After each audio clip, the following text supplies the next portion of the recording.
First, I would like to ask for your permission for both of you to use this video for educational purpose and on the internet. Oh, sure. Excellent. Now, tell me about your symptoms before the surgery. How was I would stand for 7 to 10 minutes. I had to sit down because the pain was increasingly getting worse. How bad was the pain after 7 or 8 minutes of standing? Probably a pain level of 7 to 9, something 7 to like that. 9. So what? Just standing and talking to you was the worst thing I could do.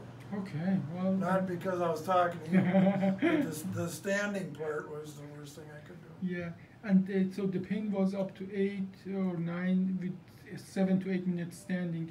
For how long have you had that symptom before the surgery? I would say at least, what, 30 years? 30 years, but it was getting really bad toward the end, Yeah, right? yeah, yeah. So, and that you have what we call spondylolisthesis and stenosis in your back, and I'm going to turn here. We see that you have in 2-level disc disease, spondylolisthesis, and quite significant stenosis, especially if you look at that foramen, and that what the symptom you describe, we call it spinal claudication.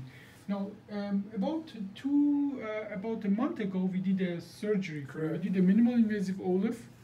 Here we did the 2 discs, we replaced them with a spacer, and we put screws inside and internally braced that.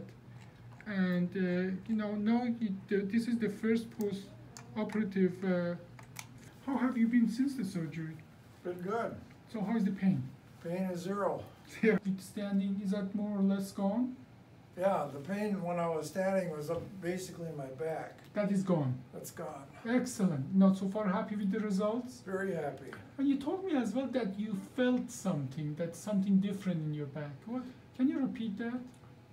Well, when I would run my hand down my spine, there was obviously a misalignment. Yeah. And one of the first things I did when I got home was I felt for that misalignment, and the misalignment was gone. It was now aligned again, which I was really happy for. Excellent. So you could put your finger on the back and you could see that the bones, one of them is protruding, and that is gone. That you feel, you don't feel that anymore. No. And that makes sense because what you have spondylolisthesis, this bone falls forward. The back of the bone can actually be a little more extruding, and with us lifting them up, we didn't completely align them, but we aligned them enough that you don't notice that bump anymore. Yeah, and another thing I've noticed is I don't have neuropathy in my feet anymore. Oh, that is gone as well. Excellent, excellent. So then now, by definition, then that was not a neuropathy anymore, and that was a misdiagnosis, because the numbness and the tingling is gone. See, the numbness and tingling in the legs, sometimes when we cannot really find a real reason, we call it neuropathy. Even though if they are pushed in the spine, we should call them actually radiculopathy. So you had a radiculopathy that really well responded to the surgery, and the numbness is gone. And for, I guess, very wonderful. It's wonderful. Excellent. And I'm hoping that in the next few months the bone grows, and then we start a new chapter. Yes. Okay. Yep. Amen. Thank you.